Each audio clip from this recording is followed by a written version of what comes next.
My Chinese in-laws spent every family dinner for 5 years calling me worthless in Mandarin until they discovered I owned their retirement home. I'd been working 16-hour days at the software company downtown when Mei Lin finally convinced me to join her family for Sunday dinner. Her parents, Wang Zhenmin and Li Huilan, had moved to America from Shanghai 3 years earlier, settling into what looked like the most beautiful retirement community I'd ever seen. Harmony Gardens sat on perfectly manicured grounds with Mediterranean-style buildings, a central fountain, and the kind of attention to detail that screamed expensive. $4,200 a month expensive, to be exact. I knew because I'd spent months researching senior care facilities when I was building my investment portfolio. What I didn't know was that I'd end up visiting this particular community every Sunday for the next 5 years, sitting at a dinner table while being systematically destroyed in a language I wasn't supposed to understand. The routine never changed. We'd arrive at exactly 4 p.m., and Mei Lin would embrace her parents while they offered me polite nods. Her father, a retired physics professor with wire-rimmed glasses and the bearing of someone accustomed to being the smartest person in any room, would shake my hand with mechanical efficiency. Her mother, elegant and small with perfect posture, would smile without warmth and offer me tea with the precision of a diplomatic ceremony. For the first hour, everything unfolded in careful English. They'd inquire about my work, ask if I was being considered for promotions, wonder aloud whether I'd thought about pursuing additional education. Surface-level questions designed to gather intelligence about their daughter's financial security and my professional trajectory. Then, inevitably, someone would make a comment in Mandarin to Mei Lin, and the real conversation would begin. What they didn't know was that I'd spent a semester studying abroad in Beijing during college. I'd maintained my fluency through business relationships with Chinese tech firms over the years, but I'd never mentioned this skill to Mei Lin's family. Initially, I'd been curious to understand their genuine opinions without the filter of politeness. Now, 3 years into our marriage, I was trapped by my own deception. This particular Sunday started like all the others. Mrs. Wang served her famous pork dumplings while discussing Mei Lin's cousin Jenny's recent engagement to a cardiologist. "Jenny very fortunate," she said in English, glancing meaningfully at me. "Doctor provides stability, respectability." Then she turned to her husband and switched languages. "Kan kan jegabendan, liang shido bu jidao ganen." Look at this fool. Doesn't even know to be grateful. My chopsticks trembled slightly as I continued eating, maintaining the careful neutrality I'd perfected over years of practice. "Mr. Bray," Wang nodded with grave agreement. "Women nuer tai shan liang le, tape bu de jem hao de nuren." Our daughter is too kind-hearted. He doesn't deserve such a good woman. "David," Mrs. Wang returned to English seamlessly. "You should eat more vegetables. Too skinny. Mei Lin needs strong husband who takes care of himself." The subtext hung unspoken, but clear. "You're physically inadequate, and my daughter deserves better." This was the established pattern for every family gathering. Pleasant English conversation punctuated by increasingly brutal Mandarin commentary delivered with the casual cruelty of people who believed their target was linguistically helpless. They dissected my appearance, questioned my career prospects, analyzed my family background, and evaluated my general worthiness as a human being while I sat 3 feet away, nodding politely at conversations I understood perfectly. The psychological torture wasn't just the insults themselves, though those accumulated like paper cuts over time. It was watching Mei Lin caught between languages, trying to include me in conversations that would suddenly shift to rapid Mandarin, leaving me visibly isolated at what should have been my own family's dinner table. She recognized my discomfort, but had no idea how deeply her parents' words penetrated. How could I explain that her mother regularly referred to me as "zhe fai wu," that waste, or that her father had begun calling me "kyongui," poor devil, whenever they discussed my prospects? As we drove home that evening, Mei Lin was unusually quiet. "They asked about your career plans," she finally said. "Whether you've considered seeking positions with more growth potential." I gripped the steering wheel tighter. Her parents hadn't asked anything in English about career advancement. In Mandarin, however, they'd spent 23 minutes dissecting my apparent lack of ambition and expressing embarrassment about having a son-in-law who worked for someone else instead of building his own enterprise. "Zhe ren yongyuan bu hui chengong." "This person will never succeed," her father had declared while I sat within arm's reach, smiling at their animated conversation. "My job is going well," I told Mei Lin, which was technically accurate. I maintained my position at the software company even though my actual net worth could have purchased it outright with quarterly investment returns. "I know," she said quickly. "I defended you to them. But you understand how they feel about status." Status. The Wang family's euphemism for money, success, and their conviction that I possessed neither in adequate quantities. The insults escalated systematically over the following months. What had begun as general disappointment evolved into surgical character assassination, delivered in increasingly sophisticated Mandarin, while I maintained my performance of linguistic ignorance at their dinner table. "Tajushi ge ruan fan wang." "He's just a man who lives off his wife," Mrs. Wang announced one evening while serving tea, making this observation while looking directly at me with an unchanging smile. Mr. Wang had recently begun discussing Mei Lin's ex-boyfriend Kevin with disturbing frequency. Kevin worked in finance, drove luxury vehicles, owned property in the city's most expensive district. According to Mr. Wang's detailed Mandarin analysis, Kevin represented everything I failed to be. "Ruguo Mei Lin hai he Kevin zai yiki,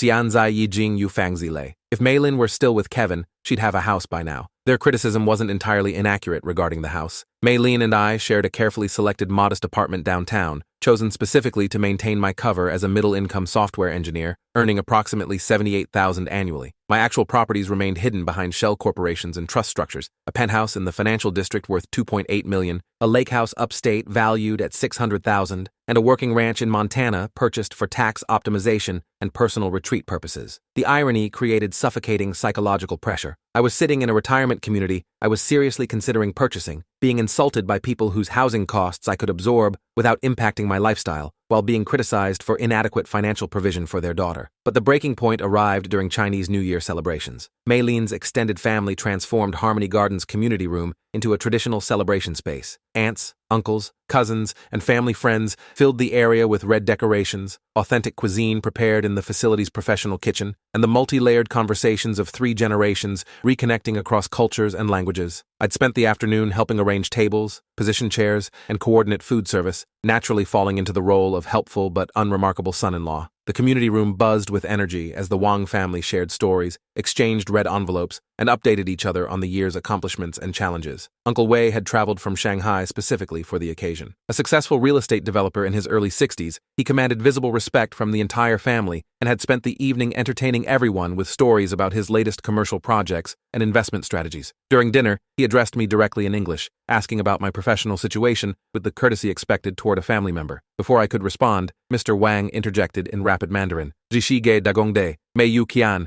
mei yu di wei, shen me du mei yu. Just a wage earner. No money, no status, nothing at all. Uncle Wei nodded with understanding sympathy, then asked, Na ta zen me neng zhao gu hao Mei Lin? Then how can he take proper care of Mei Lin? Mrs. Wang seized this opening with obvious relish. Tabu neng, women nuer zai lang fei shijian, zhe ge ren yong yuan ge bu liao ta xingfu. He can't. Our daughter is wasting her time. This person will never be able to give her happiness. I continued eating with practiced neutrality, but my hands were trembling beneath the table. 47 family members filled that room, and a significant portion were nodding agreement as my in-laws systematically destroyed my character in a language they believed rendered me deaf to their assault. The conversation continued for 18 minutes according to my watch. Uncle Wei shared anecdotes about successful men in his Shanghai business circle, each story serving as an example of proper husband material. Other relatives contributed observations about modern marriage, financial security, and the critical importance of choosing partners who could provide advancement rather than mere emotional compatibility. Through it all, I remained 3 feet away, invisible and voiceless, while they discussed my inadequacies with the detached brutality of restaurant critics reviewing a disappointing meal. The final provocation came as dessert service began. Mr. Wang stood up, ostensibly to deliver a traditional toast about family prosperity in the coming year. What he actually said, while looking directly at me with grandfatherly warmth, was, Xuang Junian women neng shuofu mei lin li kai zhege meyong denan ren,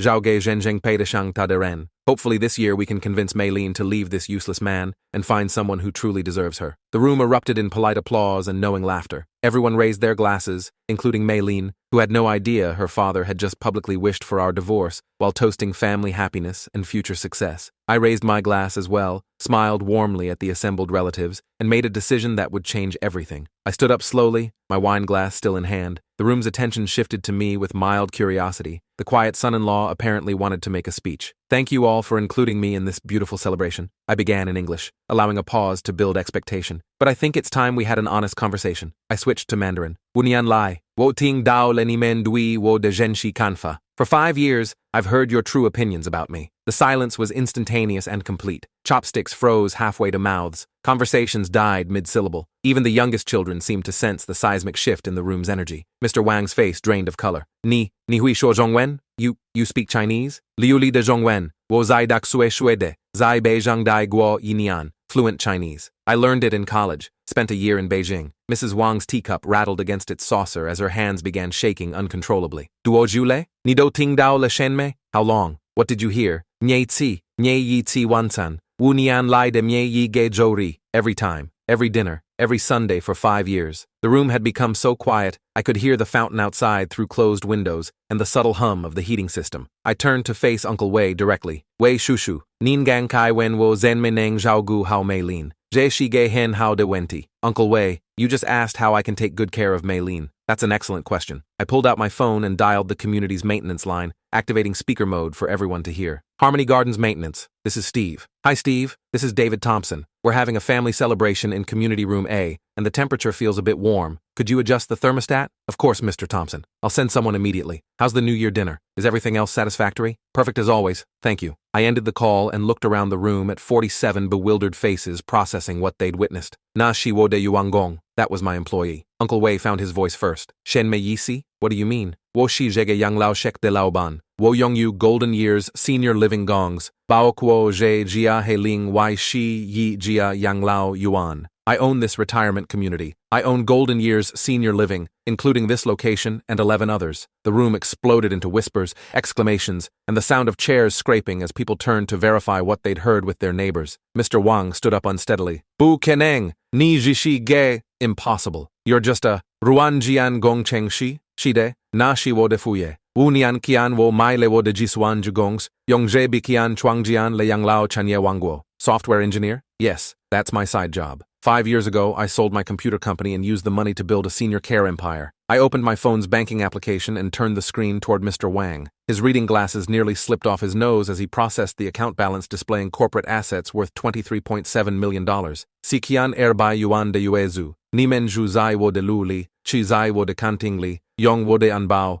wo de yiliao tuandui, wo de kongjie fuwu. $4,200 monthly rent. You live in my building, eat in my dining room, use my security, my medical team, my cleaning service. Mrs. Wang made a small choking sound, but I wasn't finished with the revelation that would redefine every relationship in that room. Zui fusi de shi, I continued. Nimen yiji zai ma yige mye ge yue ge, nimen tigong mianfei, zhuzhai de ren wuyong. The most ironic part is, you've been calling someone useless who provides you with free housing every month. Because what they didn't know, what I'd never told anyone, including Mei Lin, was that her parents had never actually paid rent for their apartment. I'd established a discretionary assistance fund within Golden Years Senior Living, specifically to cover housing costs for elderly residents facing financial hardship. Mr. and Mrs. Wang's monthly payments were automatically redirected through this fund, meaning their housing had been completely subsidized for 3 years while they criticized their secret benefactor for financial inadequacy. The silence that followed lasted 37 seconds that felt like 30 minutes. Then Uncle Wei, perhaps because he was visiting and less emotionally invested in the established family narrative, began laughing with what sounded like genuine appreciation for fate's twisted sense of humor. Tian na,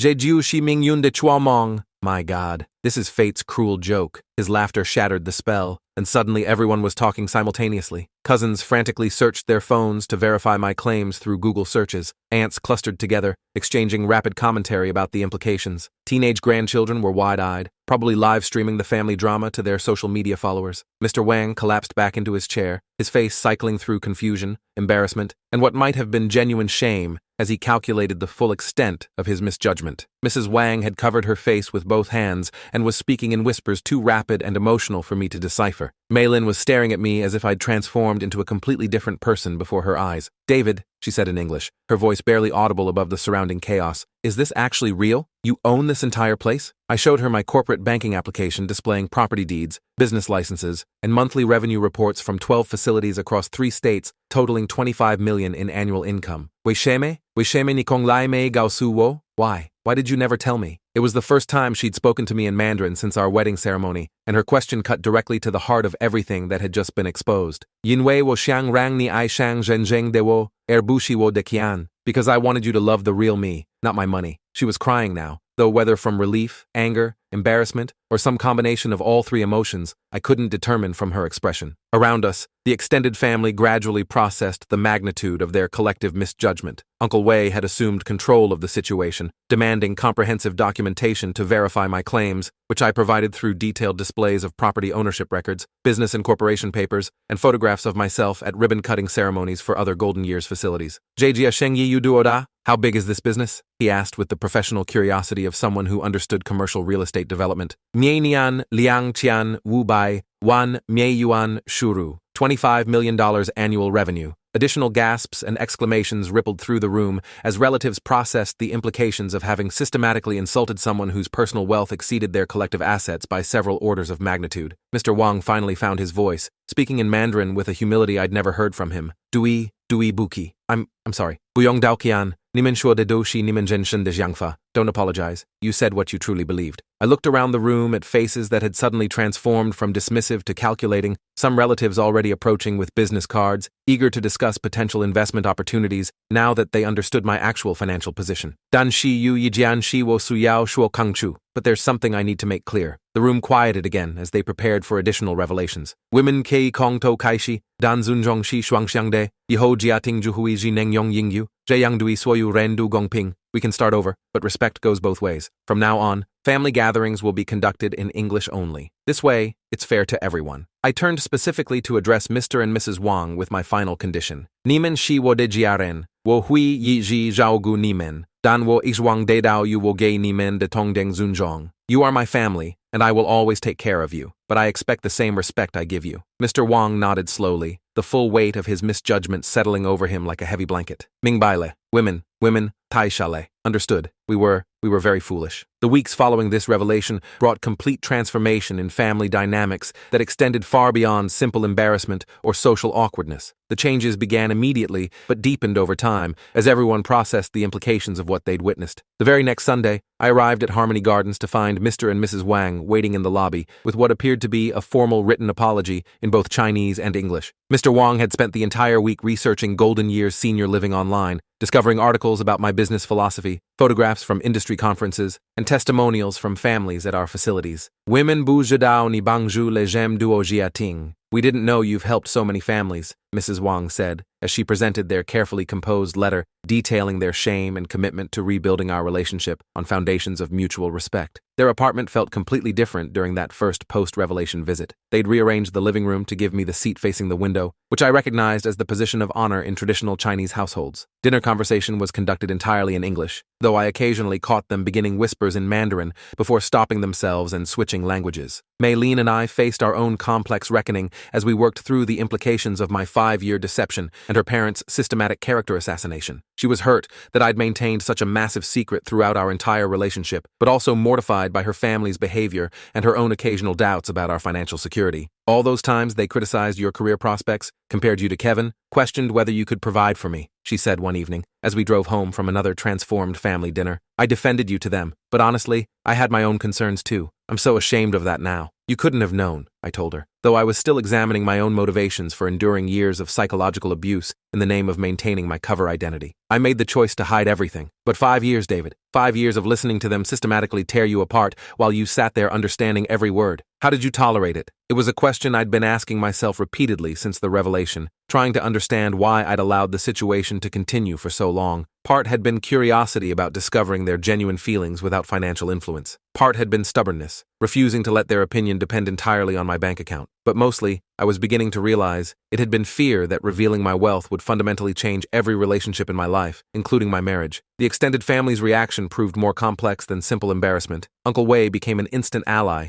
approaching me with business strategies and investment opportunities that could benefit from collaboration between our American and Chinese operations. Some cousins who'd barely acknowledged my existence before were suddenly very interested in developing relationships, inviting me to professional networking events and golf games. Others seemed genuinely embarrassed by their previous dismissiveness and overcompensated with excessive politeness that felt almost as uncomfortable as the original insults. The teenage grandchildren adapted most quickly, treating the revelation as entertainment rather than trauma, though they clearly enjoyed having a secretly wealthy relative to discuss with their friends. But the most dramatic changes occurred in Mr. and Mrs. Wang themselves, whose transformation was so complete it bordered on psychological whiplash. Within a month, they'd shifted from harsh critics to enthusiastic champions, introducing me to their friends at Harmony Gardens as my successful son-in-law who owns this beautiful place where we're so fortunate to live. Mrs. Wang began hosting tea parties specifically to showcase me to other residents, discussing my business acumen and generous nature with the same enthusiasm she'd previously reserved for criticizing my professional inadequacy. Mr. Wang started seeking my advice on retirement investment strategies and sharing business articles he thought might interest me. The transformation was so dramatic, it felt disturbing. These were the same people who'd spent years calling me worthless, but now they treated me with deference that bordered on worship. During one visit, I overheard Mrs. Wang on the phone with a friend. Wo nukshu shi ge hen chengong de kiejia. Taiyong yu shi er jia yang lao yuan. My son-in-law is a very successful entrepreneur. He owns 12 retirement homes. The pride in her voice was unmistakable, but it stung because this was the same woman who'd called me Fai Wu, waste, just weeks earlier. I realized their respect was entirely conditional on my financial status, which made it feel hollow, despite being theoretically what I'd wanted. 6 months after the revelation, our family had settled into its new dynamic, though questions about authenticity lingered beneath the surface of our rebuilt relationships. I'd hired an external management company to handle day-to-day operations at Harmony Gardens, removing any appearance of conflict of interest while ensuring Mr. and Mrs. Wang's housing remained secure regardless of family politics. They now paid their rent through normal channels like any other resident, though they didn't know I'd instructed the billing department to continue processing their payments through the scholarship fund I'd established, meaning they were still receiving free housing while maintaining their dignity through the appearance of financial independence. Sunday dinners continued with a completely transformed atmosphere. Conversations now revolved around business development, real estate markets, and my expansion plans for Golden Years senior living.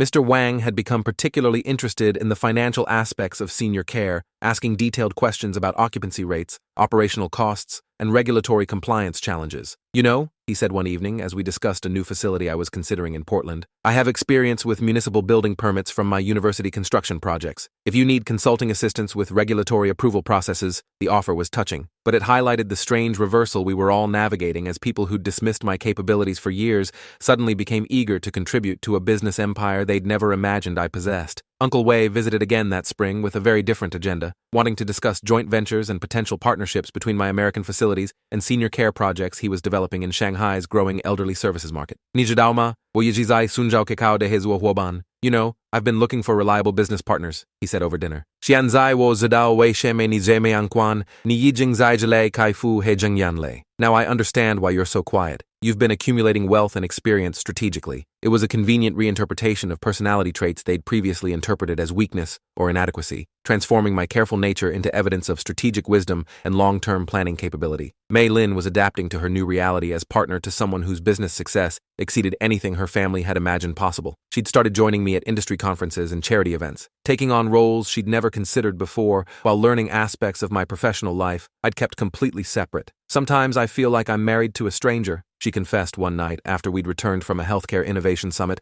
where I'd delivered the keynote address. "Not because you're different, but because I'm seeing sides of you I never knew existed." She was absolutely right. The quiet, careful persona I'd maintained for years represented only part of my actual personality and capabilities. In business settings, I was decisive, commanding, and comfortable with authority. At industry events, I networked effortlessly and spoke with confidence about market trends, growth strategies, and regulatory developments. I deliberately hid those parts of myself, I admitted. I was worried you might find them intimidating or assume I was trying to impress you with money rather than connecting authentically. "I probably would have been intimidated when we first met," she said honestly. "I wasn't ready for someone that successful back then, but we've both grown since then, and I wish I'd known the complete person I was falling in love with." 2 years after the revelation, I stood in Harmony Gardens' community room, watching Mei Lin's family celebrate her pregnancy announcement in the same space where I'd endured years of humiliation before finally exposing the truth. The transformation was complete, but questions about authenticity remained. Mr. Wang approached me during the celebration, speaking quietly in English, with what seemed like genuine emotion rather than calculated politeness. "David, I want to say something I should have said years ago. You are a good man and good husband to my daughter. Money or no money, business success or failure, this was always true. I am deeply sorry it took me so long to recognize your character." His apology felt more meaningful than the others because it acknowledged the person I'd been before the revelation, not just the successful businessman I'd turned out to be. "Thank you," I said simply. "Family means everything to me, and that includes you and Mrs. Wang regardless of our complicated history." He nodded with tears in his eyes, clearly understanding that forgiveness didn't erase the damage, but offered foundation for building something better. Mrs. Wang had undergone her own transformation beyond simple embarrassment. She'd started taking intensive English lessons and begun volunteering at the community center, working with other immigrant families, adjusting to American culture. "I understand now why you wanted to be loved for yourself rather than your wealth," she told me one evening. "This is a good principle that I want to teach our grandchild." Our daughter would indeed grow up in a very different family dynamic, with Sunday dinners conducted as multicultural affairs in English, where Chinese traditions were explained and shared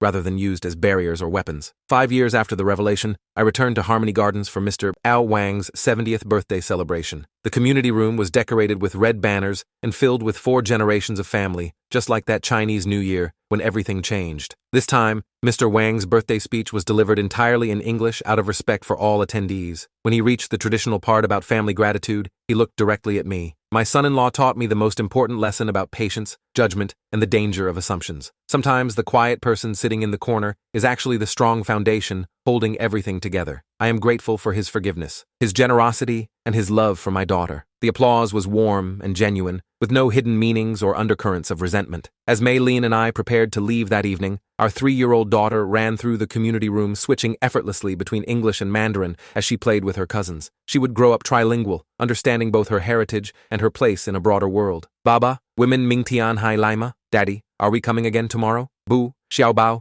Xiagejori? No, little treasure. Next Sunday. Mr. Wang heard our exchange and beamed. She speaks beautiful Chinese for future business opportunities in Shanghai. We all laughed together. The old Mr. Wang would have been horrified by his granddaughter's mixed heritage. This version was already planning her international success. Driving home under the stars, I reflected on the strange journey that had brought us to genuine family unity. 5 years of patient endurance had paid off in ways I couldn't have anticipated, not just because my in-laws finally respected me, but because we'd all learned valuable lessons about assumption, prejudice, and the courage required for authentic relationships built on character rather than surface indicators of success.